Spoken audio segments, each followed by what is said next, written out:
John Daversa Podcast. Yeah, so don't drink, don't smoke, start working out, start eating right, get your financial thing in order, and you'll probably make good decisions. One good decision leads to another good decision. Be careful who you marry. All right, for this episode of the John Daversa Podcast, I am absolutely thrilled to welcome Whit Sidener, legendary jazz educator and musician who has left an indelible mark on generations of musicians. For many decades, he served as University of Miami's chair of studio music and jazz, director of the Frost Concert Jazz Band, mentoring countless students who have gone on to become leading performers and educators around the world. A passionate teacher and dedicated musician, Whit's influence continues to shape the landscape of jazz education. I had such a great time getting to talk to Whit about his time at the University of Miami and his professional career with the Bee Gees and so much more.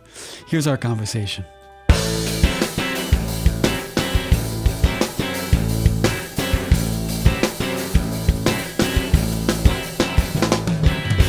Hey, Whit. At the risk of starting this too formally, I want to read a little bit of your career biography, just for anyone that may not know the breadth of Is it okay if I your plug work my career. ears? Absolutely. And you can deny any of this stuff. Okay. Yeah, I know the feeling very well, so forgive me. Whit Sidener is Professor Emeritus and former chair of the Department of Studio Music and Jazz at the University of Miami.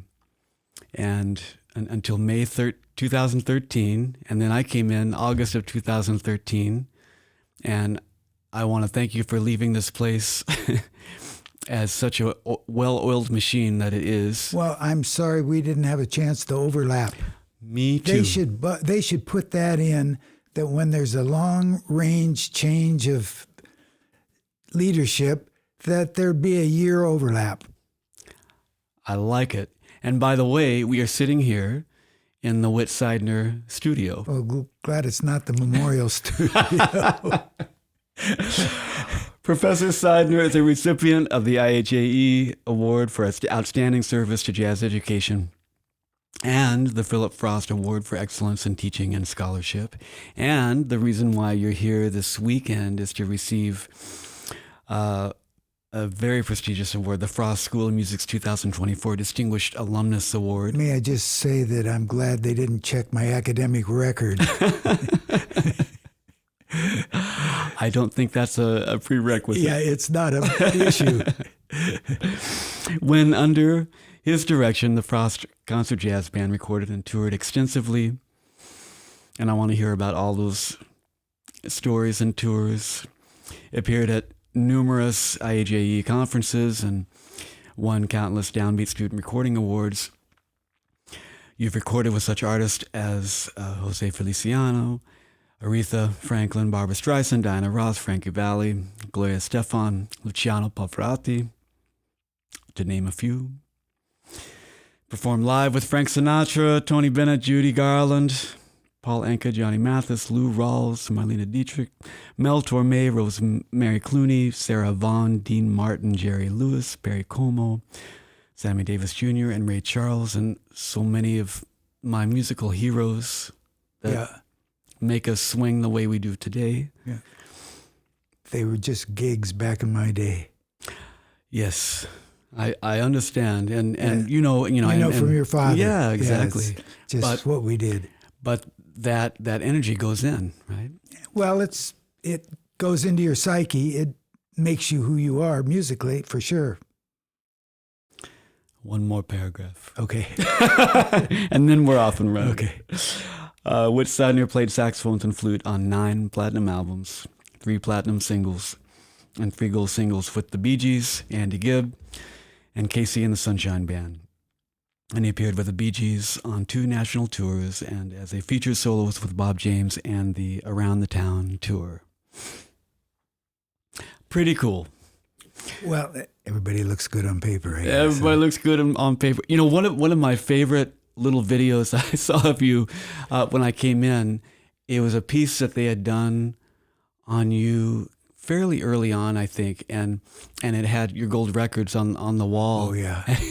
And you said, yeah, well, I mean, I just have those things on the wall to impress my girlfriend and impress the students. and that's why I have mine up there, because it does set a frequency when the students come in and they'll look at you with a little bit more respect. Other than that, it doesn't really matter. I have on my wall in my condo in California, and it impresses my neighbors. Yeah, right. Whoa. So, but to get at the heart of it, you know, where I would like to start this, and we're going to go where we're going to go, but I'm always so curious about what your earliest relationship to music was.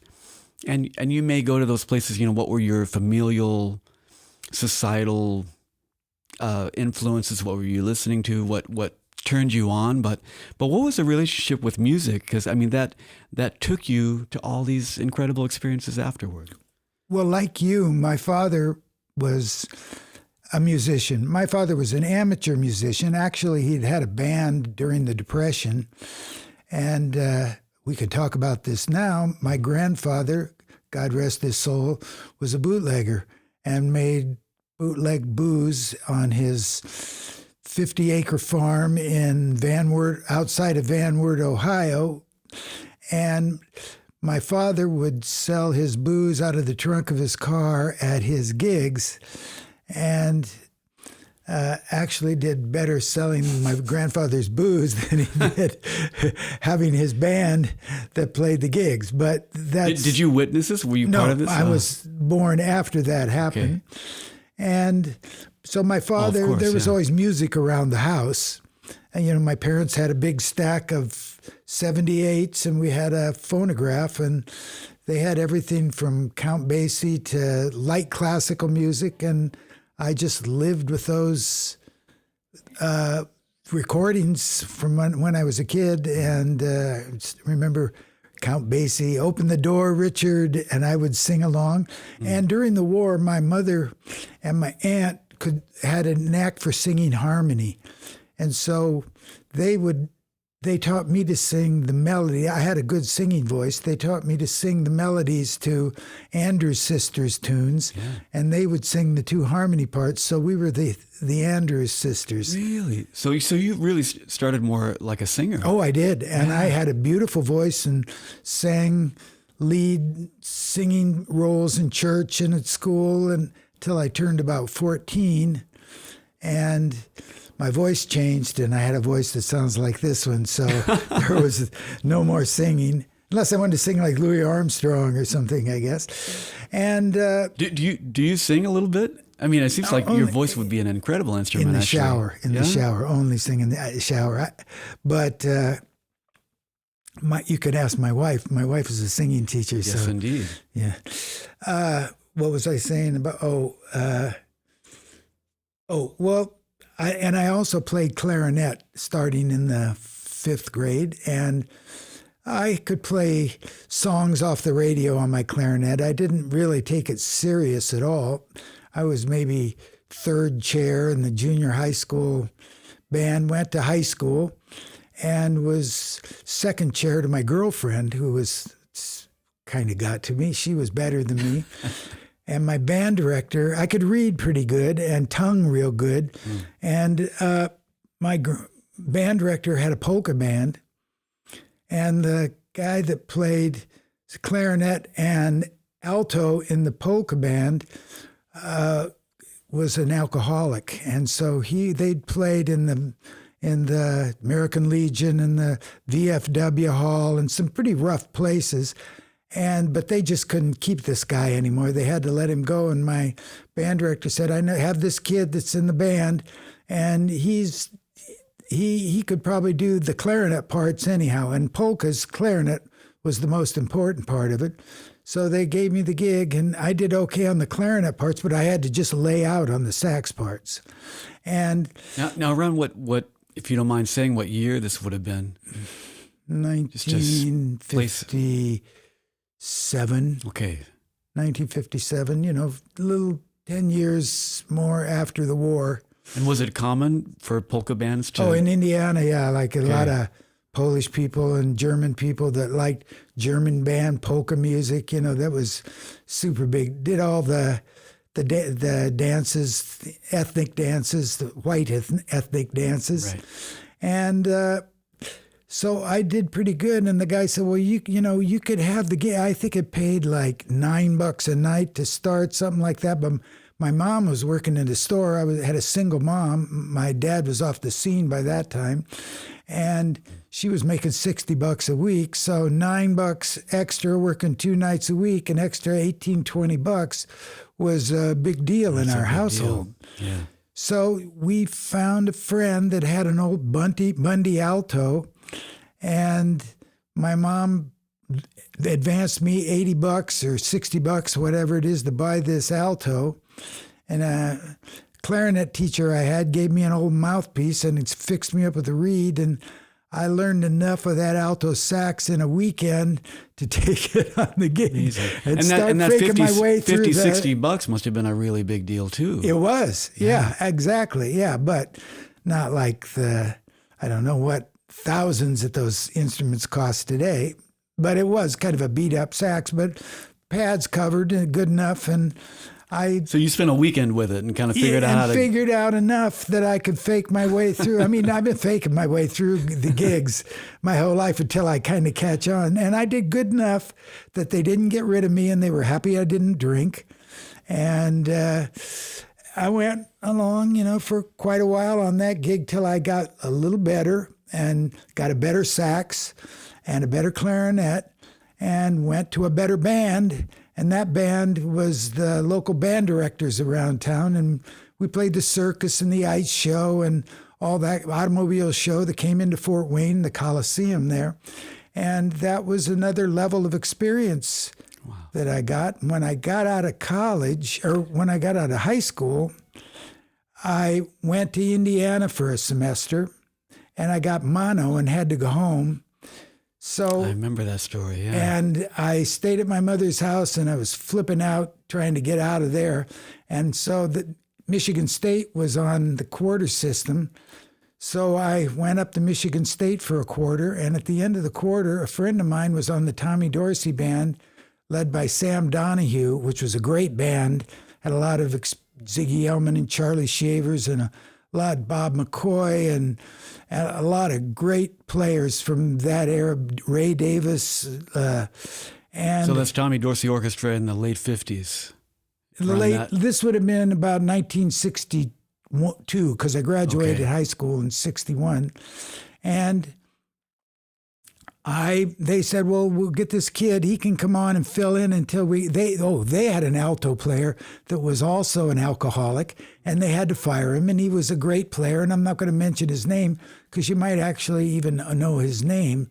But they let him go, and they brought me in to play second alto until they could get another guy out from New York who was a more experienced player. Well, this went on for a week, and I sounded pretty bad in the beginning. I was sitting there playing with this band and thinking, this band sounds great, but something in here sounds pretty crappy. All of a sudden, I realized that was me. And I'd better step my game up a little bit. So I started getting better, and I getting better. 1 week went by, 2 weeks went by. This was at the beginning of summer. By September, it was time to go back to school. And I don't know if you know Larry O'Brien, the great trombonist that led the Glenn Miller Band for many, many years. Yeah. He was the manager and the lead trombone soloist. I went to Larry and I said, well, hey, man, I need to know, are you bringing somebody out from New York or do I have the gig? Because it's time to go back to college. And he said, well, you haven't been fired yet, have you? And I said, no. And he said, well, I guess you got the gig. So I ended up staying another year and a half. And that was really the beginning of my music education. I grew like crazy, on the job kind of training, which I don't think much of that exists anymore. I don't think those kind of opportunities exist. No. Are you able to it's almost impossible. But are you able to express what that training was? I mean, what are the things that you gleaned from just being around those professionals, and perhaps it's even how to conduct yourself and how to practice? Yeah, how to keep my mouth shut and not piss them off too bad, because they see this young kid coming in, they see college kid, they're like jaded older guys, they don't speak to you for at least the first month. Maybe the guy sitting next to you does, who's trying to point out things that you need to correct or be aware of, and you just keep your mouth shut and ride the bus, and later on people start to warm up till you get used to seeing you there, so they trust you, and they build, they get a little confidence in you, and you've win them over little by little,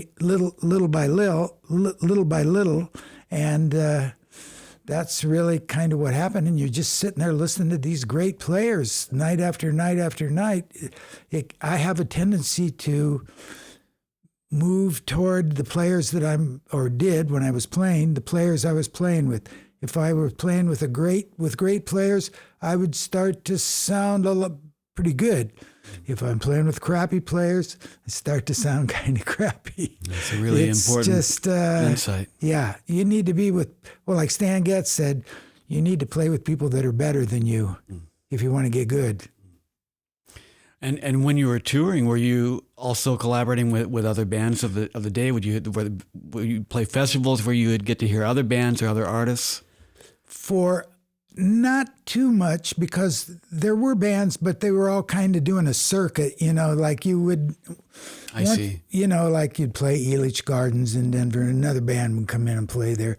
There were a lot. Cy Zentner had a band, Duke Ellington band, Count Basie band, Woody Herman had a band. There was a Jimmy Dorsey band with Lee Castle. There were a lot of different, Stan Kenton. But you didn't get to mingle very much. One night for 2 nights, I mingled with the Duke Ellington band at a place called, I think it was called Kinkles in Dayton, Ohio, and they made a mistake and booked both bands in on the same 2 nights. And we traded sets with Duke Ellington, and I got to, they were very friendly. I got to meet Johnny Hodges and Russell Procope and Jimmy Hamilton and Harry Carney, who was always a big influence on me once I started playing Barry. So Paul Gonsalves was there, but he didn't say much to anybody because he was Paul Gonsalves. I see. And at the risk of getting us off track here, I was also just curious, before you joined the Tommy Dorsey Orchestra, you said, some of those first gigs were with the circus and with, what else did you just say? Your group, Holiday on Ice. Was it with Holiday on Ice? Yeah. Yeah, because I was curious about that. Holiday on Ice, and also one of my very first gigs was Barnum and Bailey. Oh, well, was it Barnum and Bailey? Yeah, but with the old time trumpet player Merle Evans was the conductor, the cornet. Amazing. I played clarinet. Wow. My experience with that, I mean, it's one of the, if not the first professional gig I ever played was Barnum and Bailey in Sacramento, though. They were touring around. Yeah. And I came in to play second trumpet. And the book is like... Oh, it's like... And you play every note of it. Well, I didn't play every... I looked at all the notes as they went by. When I played in Miami, I played it then later on when I was in school. And they always had 2 trumpet players for every part. One played, one rested. Oh, really? Oh, yeah. Oh, wow. This was for 2, simultaneous. And I was just... Yeah. Yeah, it's just crazy, I mean, it's cartoon music. Yeah, and the drummer with short, and one guy had really an arm that was, and he had more chops, like Buddy Rich chops, and he had like a half an arm here, like it was figured it out. Yeah, All right, so and then we'll skip back. But the circus is funny. It's a great way to learn your sight reading. You have a talk over for an hour and 2, and then you just do 3 shows a day, and it's great. And pacing yourself, and you learn a lot from doing a circus gig, which I don't think those gigs really exist that much anymore.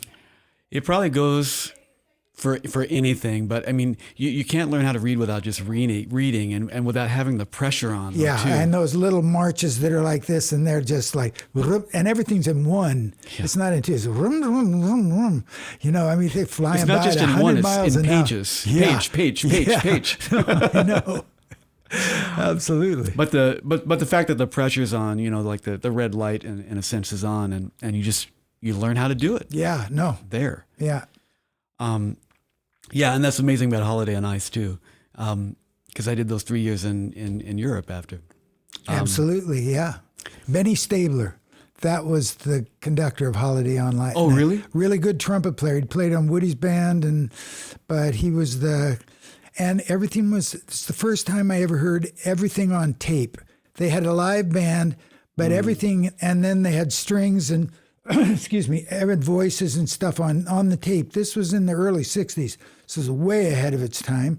And they would play the live band that they had to hire because it was a union gig. If they were bad, they just turned their mics off and everything was the tape.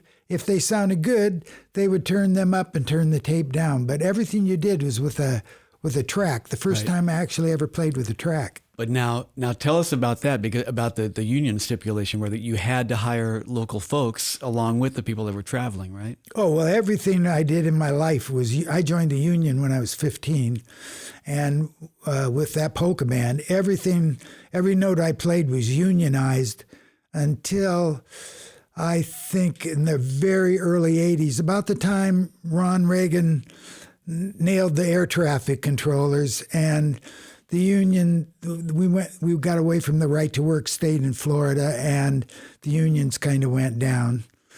And I thought that the music business changed radically at that particular moment. Yeah, because you used to have minimums in all the hotels. You couldn't do anything. You couldn't have a convention unless you hired 30 musicians. And that all just changed, bam, overnight. I didn't realize that it happened then. Wow. Well, yeah, I mean, pretty much did, I think. And was it more gradual, or was it things in Florida don't change gradually. They just, Miami Beach just turned a light off, I mean, kind of at one particular, by the middle 80s, the business had totally shifted. Okay. All right. So chronologically, we'll catch back up to the 80s. So let's go back to... If we can keep my old brain kind of on track, thank you. Why did you leave Tommy Dorsey then? And how long was that stint?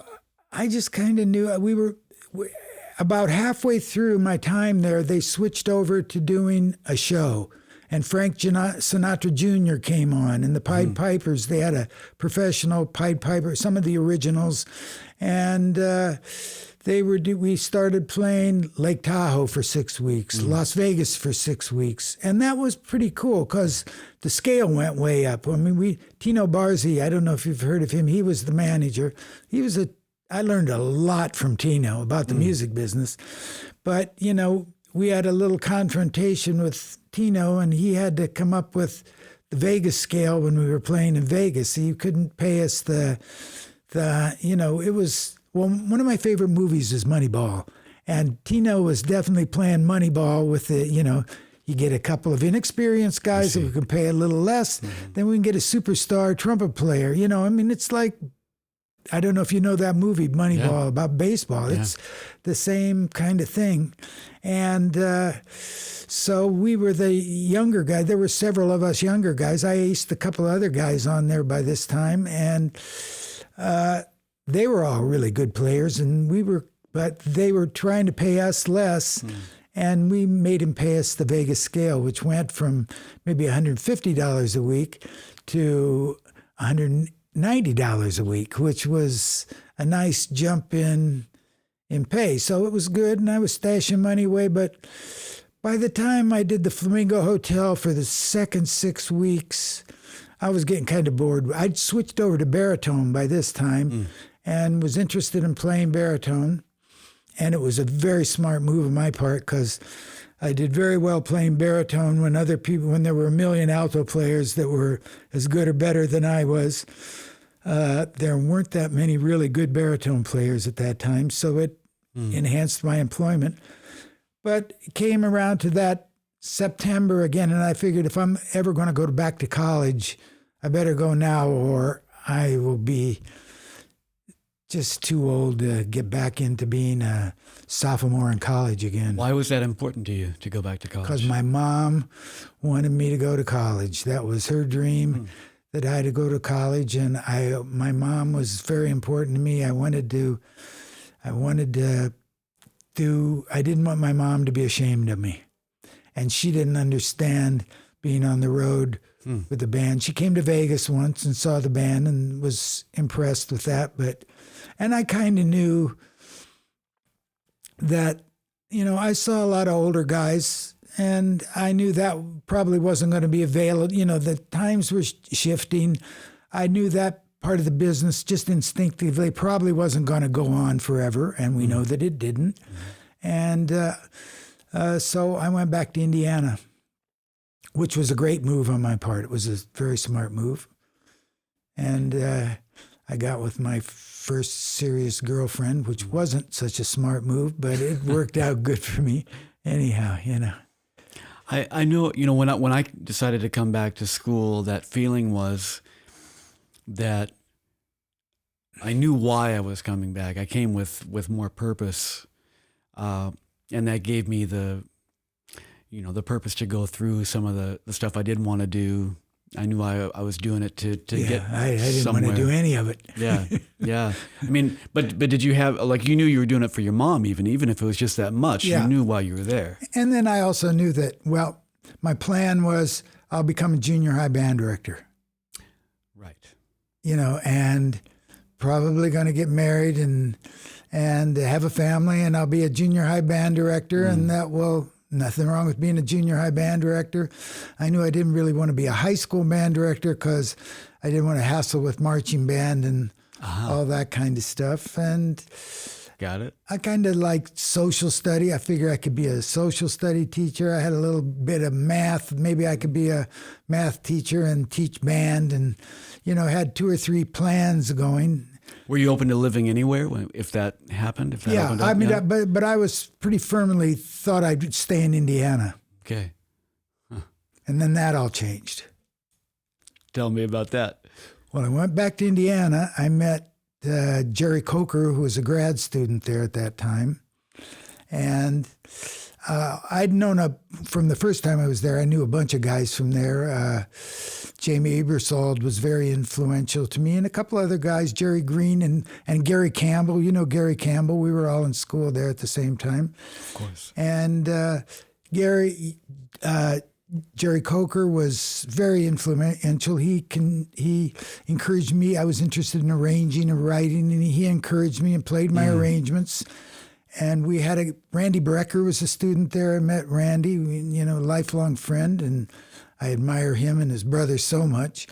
And we had a band there, the Indiana University Jazz Band, and the guy that had originally led the band, Buddy Baker, his wife, I understand, had some health issues, and so they moved to Colorado because it was a better climate for her. That's my understanding. I could be wrong.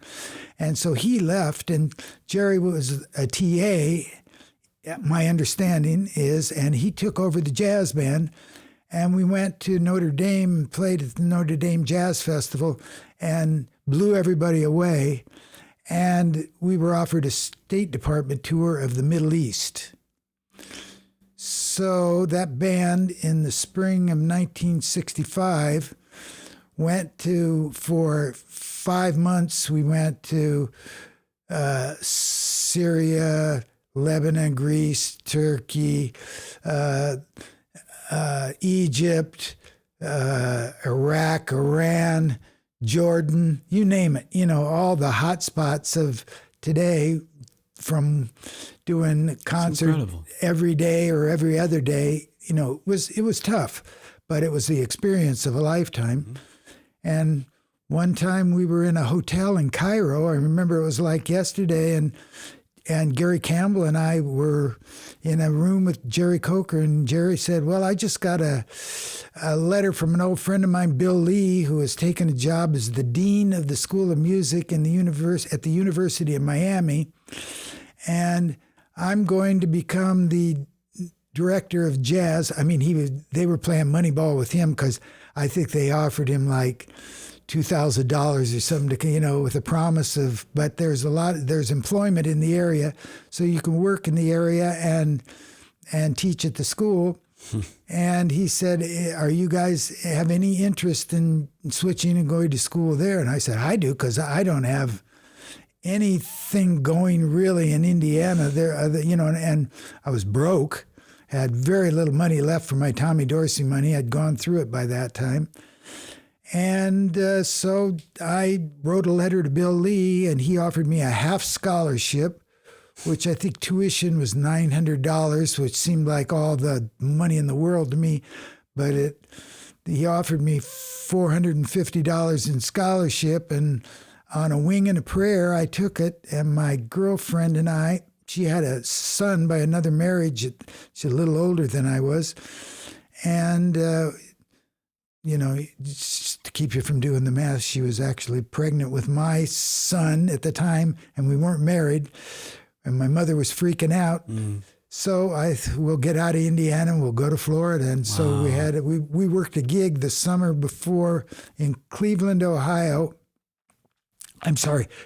Ohio, and saved up, I think we had $800, and we had an old beat-up pink Cadillac, 1957 pink Cadillac, that you had to get inside the thing to mess with the carburetor to get some gas in there for it to start, and we took off to Florida. Did it backfire too? Yeah, it was like, we were like a band of gypsies headed to Florida. And now, 1965, tell us about jazz education in the institutions at that time. Yeah, it was hardly anything. I mean, Indiana was progressive in the sense that they had a jazz band. Right. There was a local guy there, Al Cobine. I don't know if you've ever heard of him. Was a contractor. And we all did gigs with there were a lot of gigs in the Midwest, weekend gigs. We'd go out as the Billy May Band one weekend, and as the and go to school, and then the next weekend we'd be the Ralph Flanagan Band, and then and the next weekend we'd go out with Ralph Martiri. So we got a lot of experience playing. And I did a tour with Johnny Mathis, and I did a tour with Henry Mancini, of all people. Here we are at the Henry Mancini Institute, long before he was an institute, when he was relevant. And so there was a lot of experience there doing that kind of stuff too. But, came to Florida on a wing and a prayer, and didn't know a soul, and had about $800 and half a scholarship. And it all started with that. Gary Campbell came with his young family, and Jerry Coker.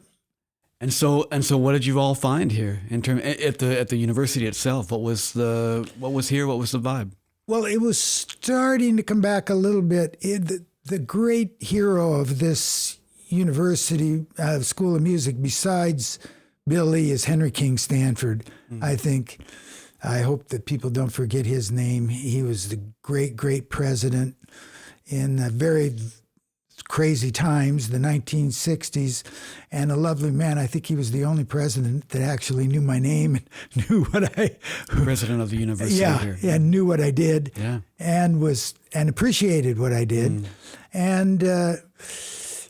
I think the school had dropped to about 150 students and was on the verge of being demoted to a department, from a school of music to a department of music in a school of arts, which would have included drama and art and photography. I don't know how they, what a normal school of arts includes. And he didn't do that. He hired Bill Lee to come in, and Billy was a great Moneyball player. I remember him with his yellow pad and the figures on there, and this, I can get this guy for this, and that's exactly how he hired people in the jazz department, because he knew he could get them cheap, and then he spent his money on Frederick Fennell and Alfred Reed and Clifton Williams and some of the more well-known people that he hired in the beginning of the school. It's Moneyball. Wow. And so how long was Gerry here? I think 6 or 7 years. Okay. And then he and Bill had I'm just speculating. I'm not a bit of a falling out over how big the jazz program should be. I think Gerry had it in mind that it should be about 30 students, and Bill had it in mind it should be about 80 students. So there was, and a bit of Gerry had other opportunities because his book was starting to get known, and also at the same time was Dan Hurley. I don't know if you know Dan Hurley, the great pianist and educator that was at North Texas for years, and he was here with Gerry. And I was a TA under Gerry, and then I finally graduated. And when you came here, did you start as a master's student, or did you have to finish? I was I was in school, dropped down to part-time, go back to full-time. I didn't actually finish till about 1969, I think. I came here in 66. It took me 3 years to crank out, because I was you had this family, and I was working every night, and dragging myself into my classes in the morning. And along with many other students, because the students were all working.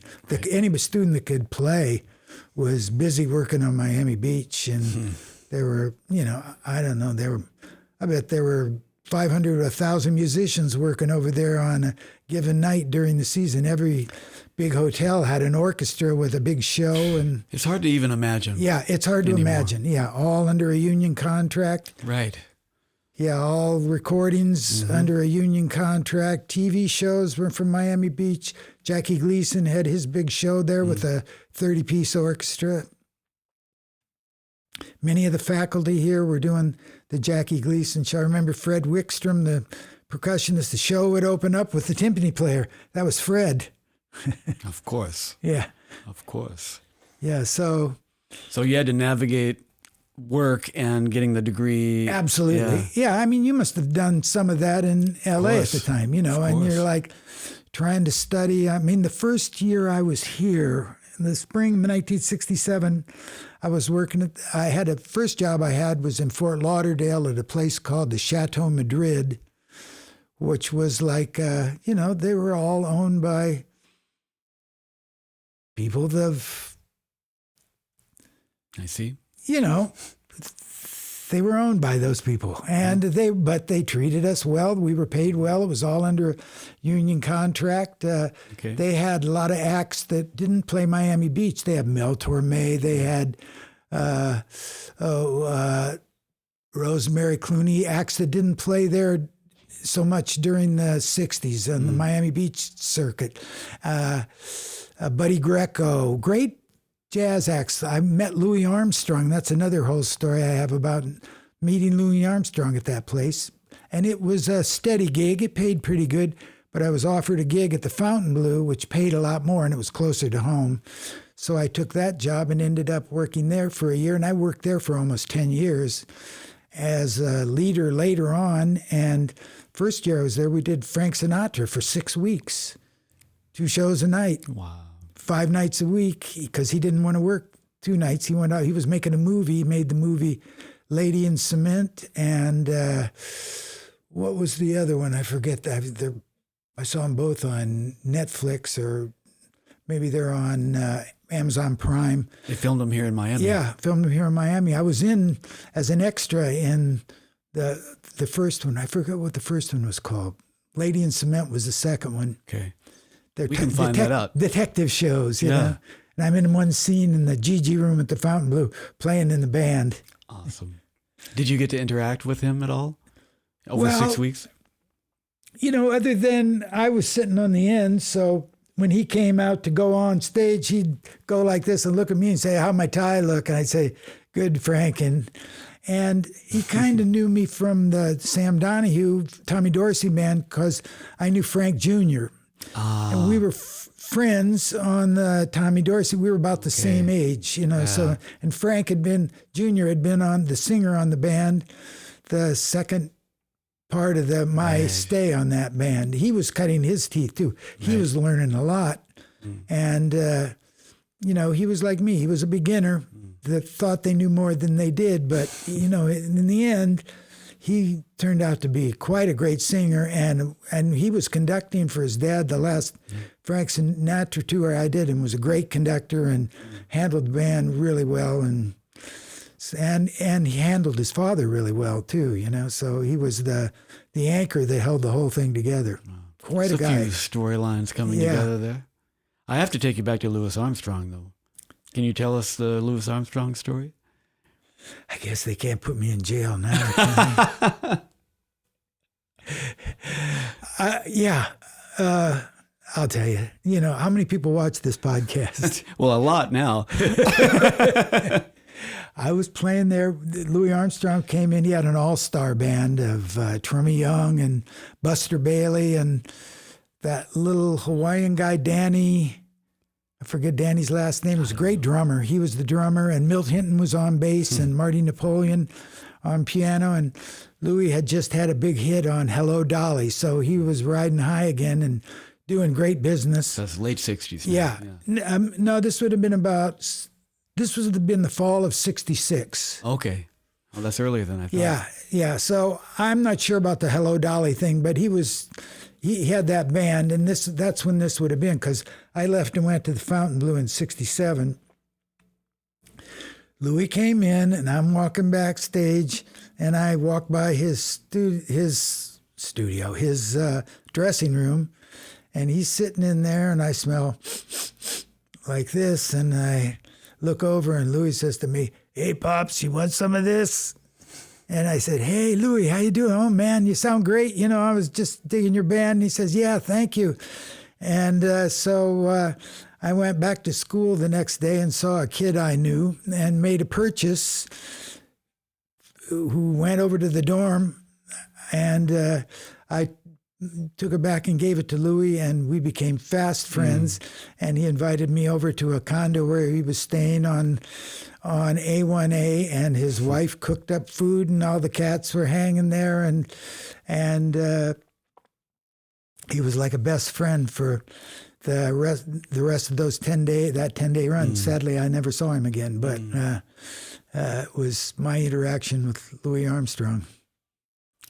Too cool. Now it's legal, so. Yeah, right. At least in Florida. I mean, at least in California. I don't know what it's like here. Is it legal here? I don't even know, actually. Which is a joke, isn't it? I mean, in Florida. We're going to get to the bottom of it, Whit. All right, so taking you back to UM stuff. So eventually, Gerry took off. Decides to leave. At that point, you're still a TA, or were you just around? By that time, they had hired me to do the band and teach piano class. Okay. So you were in like an adjunct. Yeah, I was adjunct. Yeah. And I was so busy, I almost didn't do it, but I said, okay, I'll do it.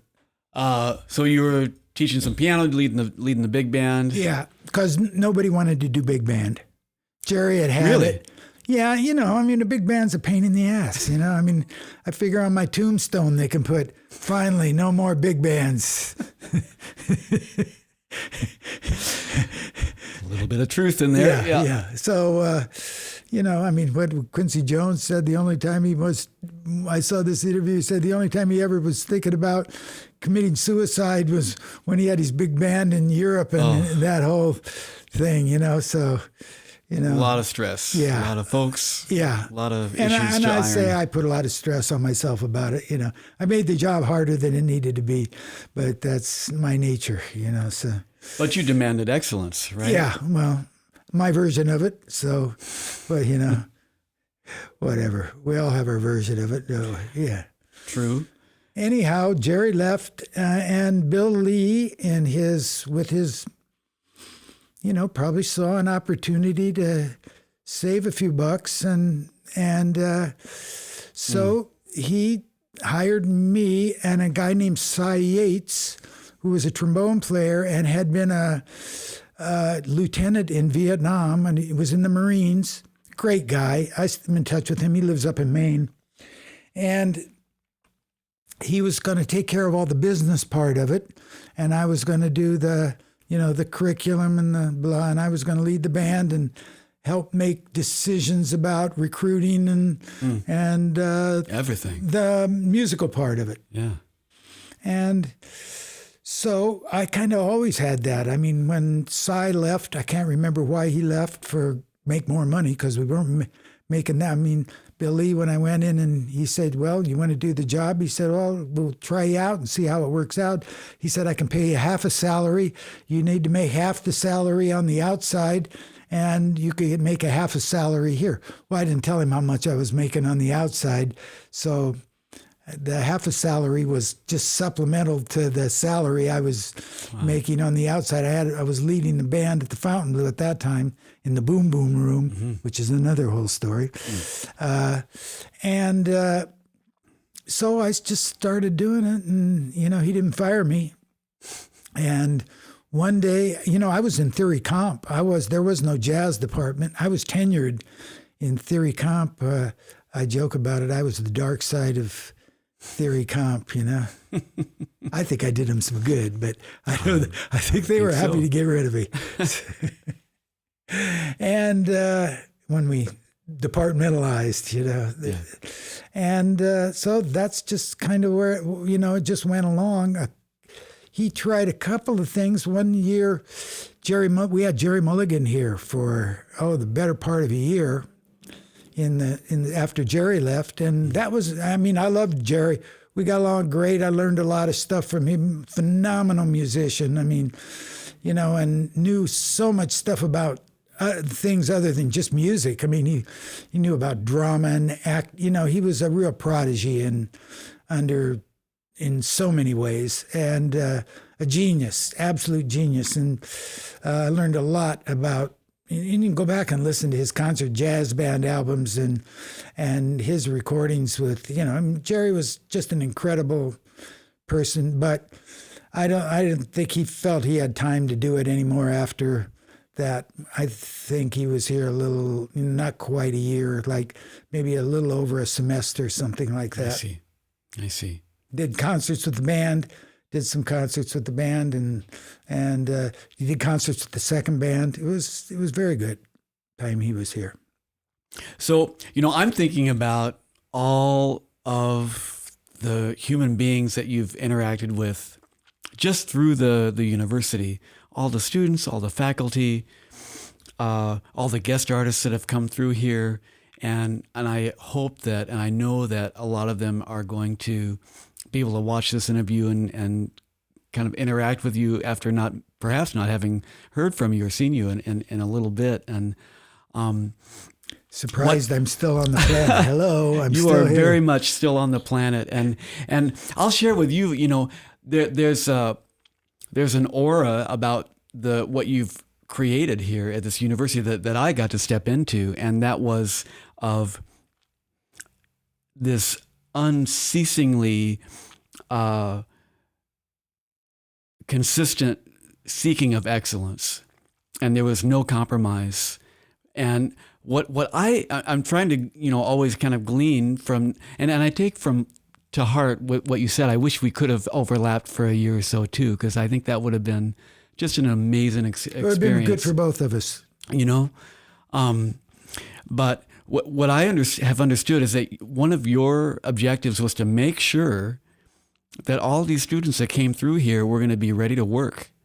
That they were going to be able to know what the bar was that they had to reach to be able to be employable.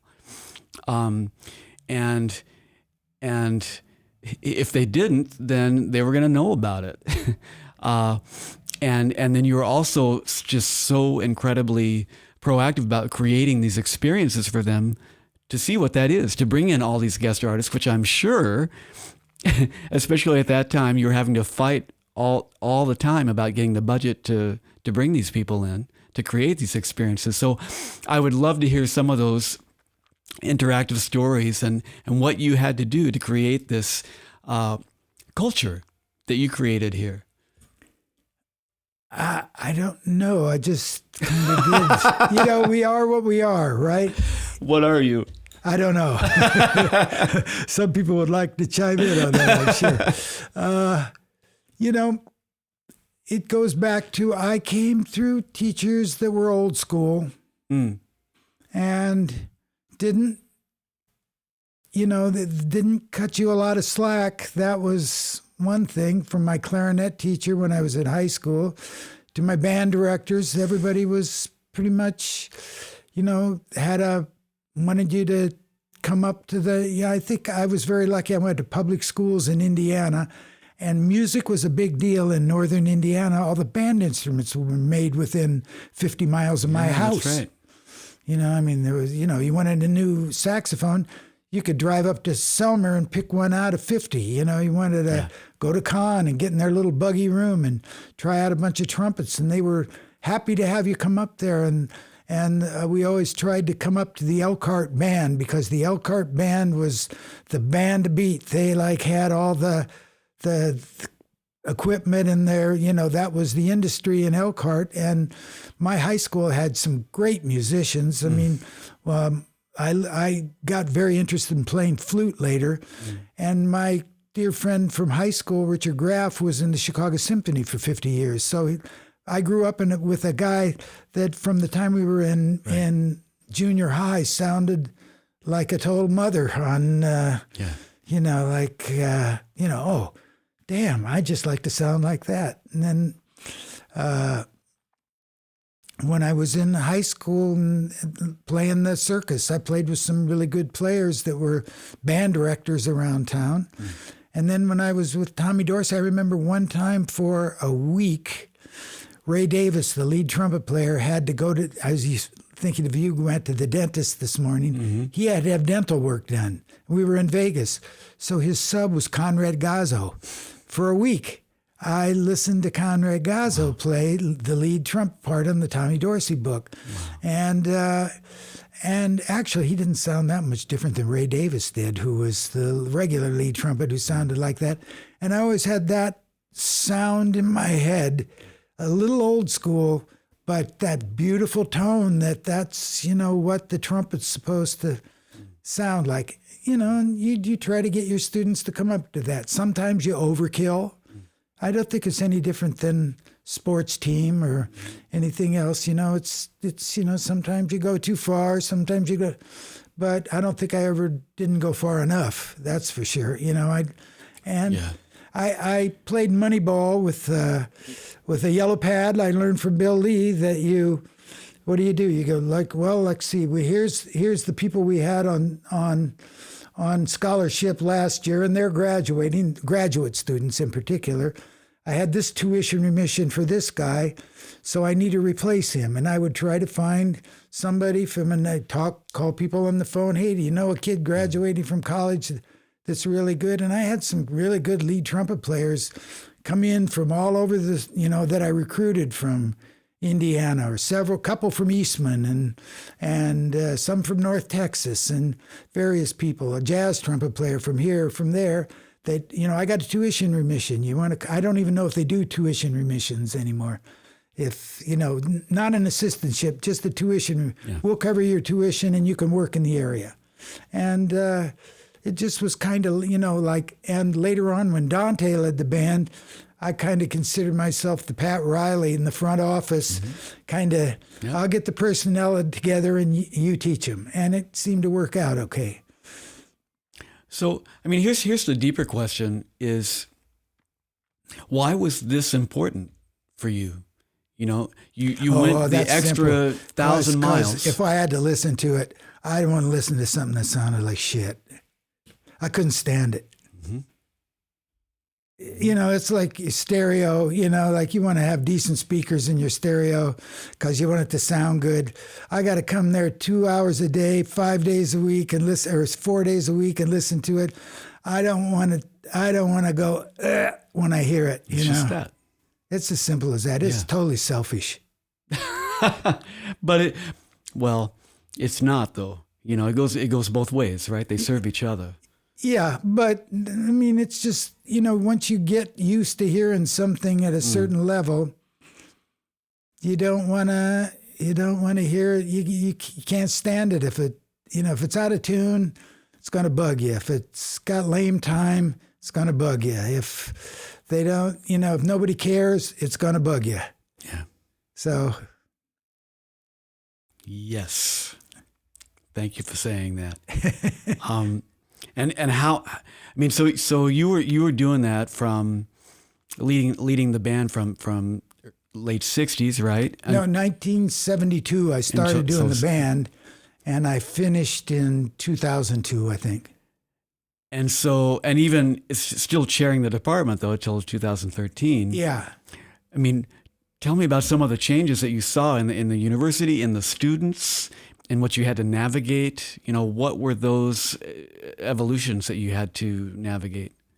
Well, over 40 I don't want years. to ruffle feathers, but I think our whole university system has not changed for the better. And I'll just say, I think this whole thing with the student loans, the many other things, the rise of mid-level numbers of bureaucrats in universities. It's not the University of Miami, it's the whole country has caused students to become more of their customers, not students. And there's a difference. And I mean, that's being honest, and you can edit this out if you think this is not a politically correct thing to say. I feel the same dilemma, and I think it needs to be talked about because we're all trying to figure out. When I started, there was nobody telling you what you could do. If you could do it, we didn't even have accounts in the university. We would go over across everybody, the chorus, the band, everybody went across the street to the university bank, and you opened a savings account for the concert jazz band. One day we got a call. The feds are on you. You got to have a Social Security. If you got any money in those accounts, you better close those accounts right away. Bring them over into the university. I get it. But everything gets to be, every rule and regulation needs an office of compliance and officers of compliance. And they're coming in. Their job depends on making sure that you comply with this particular regulation, and it takes away the ability to experiment, take a chance. If it screws up, we won't do it again. We'll try it, but maybe it's going to work. I mean, the first battle we fought here, that was the big battle, was to whether to or not to, and some thought this was the total demise of the School of Music because we took guitar and electric bass as principal instruments, which with a classical guitar teacher who's later on changed this tune and was a brilliant man, but he called it the Gatoilet. Then it became a rallying cry. We're fighting the Battle of the Gatoilet. And I don't remember who all fought that battle. I had a hand in it. Jerry Coker had a hand in it. A guy named Stan Samoli, who was a student turned TA, turned part-time teacher here, who later on went into a whole nother business, is a brilliant guy. He had a hand in it.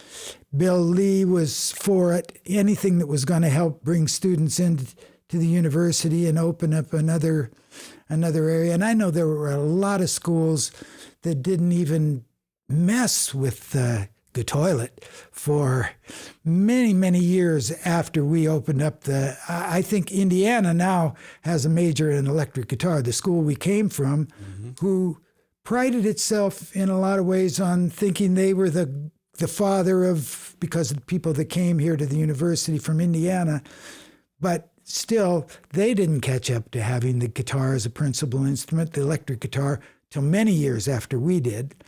Berkeley, of course, is a different animal. They were doing things that nobody did, but they were for-profit one of the for-profits that I think works. Some for-profits don't work, but Berkeley is, a pioneer. And Absolutely. Schillinger was a pioneer. It was the Schillinger School originally. So anyhow, that was a big deal. And the first year after Gerry left, we had 80 students and a huge guitar population. And out of that guitar population came some of the best guitarists in the country. And, I don't want to name names because I'll leave somebody out. I know, but that's the hard part.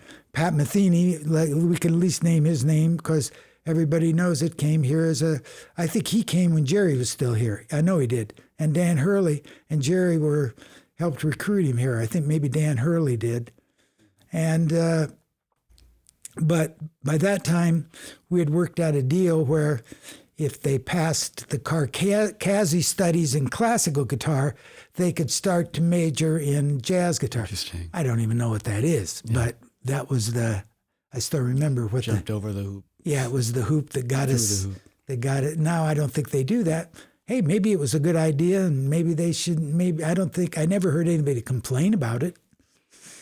Who knew? Yeah, I think Steve Morris turned out to be a great classical guitar player, and Well, let me ask you this. In the modern climate, you're a student, 18, 20, 30 years old, all those different areas. Do you have any thoughts to give them about thinking about building their own financial future? Oh, absolutely. Yeah. They got to do it. They have to take charge of it because they're not going to have the union pension fund. I got the best of all worlds. Union pension fund, the IRA, the Roth IRA, the ka-chings that you get because of the film musician secondary market fund. Yeah. All of that stuff, that none of that is going to be there for them, I don't think. Their only hope is to take total charge of their financial future and to be as savvy about it as they possibly can and not take this attitude that I don't care about that, I'm above that. You're not above it. You want to be a rich old man, you want to be a poor old man. You got to be realistic about it because nobody's going to save you. And that's what I would tell them. Any first steps for them to think about? Yes, if you're young. I had people that I worked club dates with that were not my strongest musical inspirations. They were great musicians, but they were doing jobs that I did because I needed the money, not because if I'd have been a rich young kid, I probably wouldn't have been doing those jobs.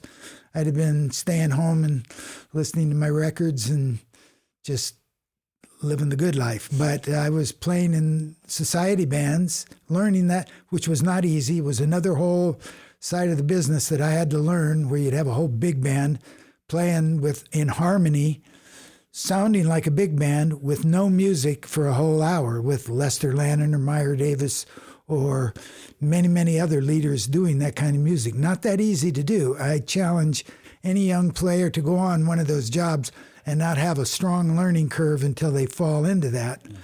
And I got mildly good at it, not nearly as good as the older guys, but I did okay. And I met guys that say, listen, you can't survive working by the gig, working by the week, working by the session, you've got to be making money while you're sleeping. And it would be, I'd see some old piano player who'd be playing away and somebody next to me say, hey, see that old guy over there? Yeah. Oh, he's a millionaire. He's like a stockbroker in the daytime, or he's just an investor, but he's made a lot of money. He just does this for fun. And I think, for fun? He does this for fun? We live on different planets. Well, we lived on different planets, but, and that was my lesson from working with the older generation who kind of knew that, that a lot of them went through depression. Right. And they knew they needed to assume responsibility for their own financial well-being.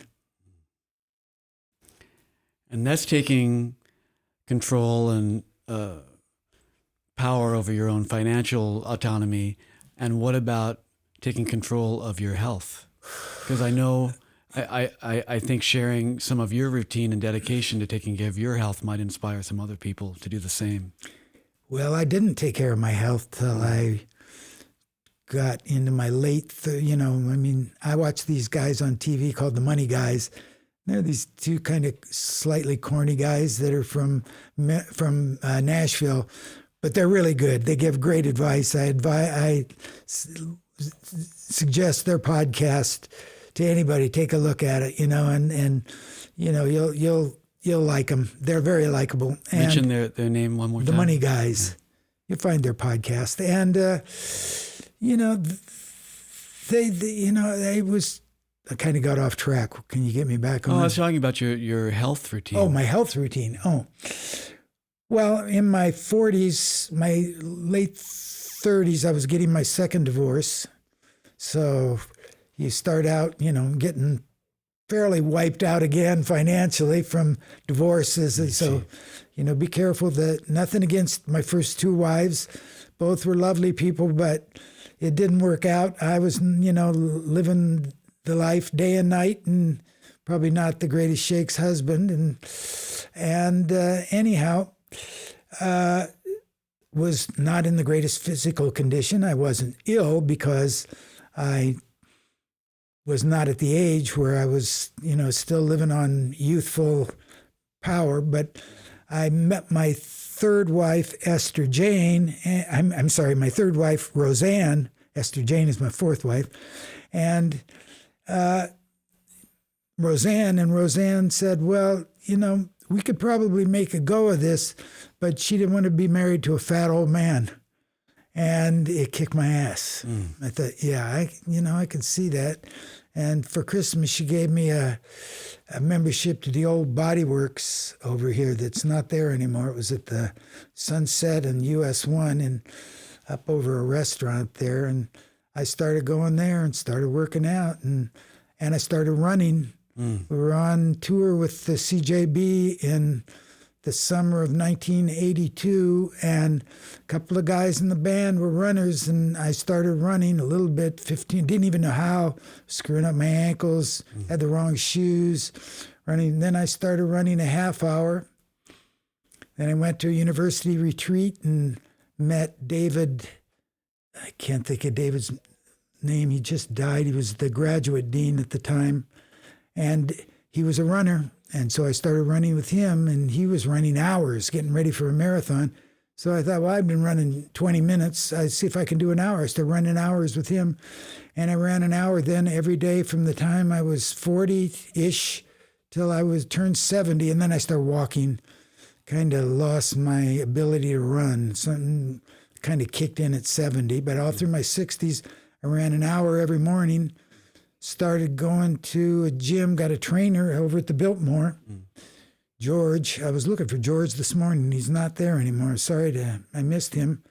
And he kicked my butt, and I was working out with him 3 days a week and running every day, and started getting in shape and stopped drinking, stopped doing anything that was contrary to that, started eating healthy, and I always joke, I kind of saved my joints for when I really needed them after 40. Didn't ruin them before 40. And to this day, I work out and try to keep the weight off. It's very difficult. Don't drink, because I think alcohol is one of the great poisons, and they're just now. I've always known it's a poison. All those guys I worked with at the Tommy Dorsey band, they all died at a young age, and they were all big drinkers. And some were smokers and drinkers, but I remember seeing that Conrad Gazzo. When I met Conrad Gazzo, he seemed like an old man to me. Then the time I met him and worked with him for that week, I found out later he died about a year after that, and he was only 43 or 44 when he died. So, my son's 57. So it's like, what was it? It was alcohol. They got these guys. It was my humble opinion. Yeah. Takes you fast. Yeah, so don't drink, don't smoke, start working out, start eating right, get your financial thing in order, and you'll probably make good decisions. One good decision leads to another good decision. Be careful who you marry. And speaking of that, tell me about your life now. How you doing? What you doing? What's inspiring you? I have an 86-inch TV. I watch a lot of football, listen to a lot of, music on the evil Spotify and Apple Music. What are you listening to? Well, you'll send me things every once in a while. Yeah, no, I listen to a lot of ECM stuff. I listen to everything. I listen to classical, a lot of classical. I have Berlin Philharmonic on YouTube. On Apple TV. They have an app, and you pay $100 a year or something like that. And get all the Berlin Philharmonic concerts. Sometimes we get down to L.A. to 2-3 times a year to go to the L.A. Philharmonic. So we went down to see Yuja Wang, and what else did we see? John Williams and some stuff. I mean, the greatest players on the planet down there in L.A. at the L.A. Philharmonic is amazing, and they're as good as anything to me, and that's maybe to somebody has an ear that can hear something better, but I think they're great. And I watch CNBC, and when you get to a certain point, I kind of like investing and figuring out what to buy, and you win some, you lose some, but I see. You don't get too upset. I write it down every day. So if I lose some, if I go down today, I can look back and say, well, I'm at the same place I was in August, and I didn't feel bad in August, so I'm not going to feel bad now just because I lost a little bit. It's a head game you play with yourself. But if you don't take a chance and you don't work at it, you're not going to get any place. Read someplace, probably people that say they never had a chance never took a chance. That's it. And I got one more question for you. I just, for those listening that may be former students, former colleagues, any words for them to say hello? Well, thank you for putting up with me. I'll say, because I'm sure there were plenty of times that, somebody say, how do you get all those good players? I say, it's because my mom prayed for me so much every day of her life. She was a Christian Science person, and she knew the truth for me that I was a child of God. Was a Lenny Bruce. I said that we're all the same asshole, and my mother said we're all the perfect child of God. Who was correct?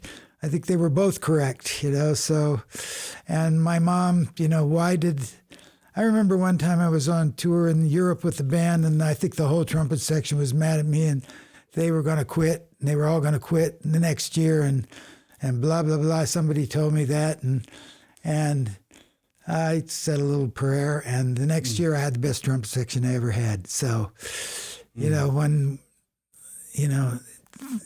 it was just the way it worked. The only thing I could say, it must have been divine intervention, because it wasn't anything I did. Was it Harry Truman said, I might not have been great, but I had a great time trying to be great. And that's kind of how I feel about it. I really had a blast being here. It was all about my entertainment, and I had a super blast having all these great players around and all the great players that came in. It was just one hell of a lot of fun, and I'm very grateful. We are very grateful, and it still is alive today. That energy is still all around here. That Foster 206 lives with that energy that was created there. It's in the smell. Yeah, it is. It really is. They should never tear it down. It should be 306 should be has the people that have stood and played in there, everybody from Dizzy Gillespie to Joe Henderson to Phil Woods that are not with us to Joe Lovano's still here. I mean, the number of people, Maria, and all the amazing students from Pat Metheny to Mark Egan and Danny Gottlieb, and it's just the number of people that have played and sweated out and worked in that room is incredible, and the vibe should be preserved, I think. I'm glad they didn't tear it down. Hear, hear. We are grateful, Whit Sidener. Hey, I'm grateful to be here. I don't think anybody thought I'd last this long. And congratulations one more time for this. Thank you, man. I'm thrilled that really cool recognition and honor. And Maria Schneider, who you just mentioned, is going to give you this award on Friday night. And we're all just going to be, so appreciative to be there together. I just want to thank all my colleagues from over the years that were with me here, and the people that really did a lot to administer this program. Cy Yates, Dan Bonsanti, Don Kaufman, who passed away recently, that were my co-contributors in every way, had every bit as much to do with it as I did, and kept the train on the track.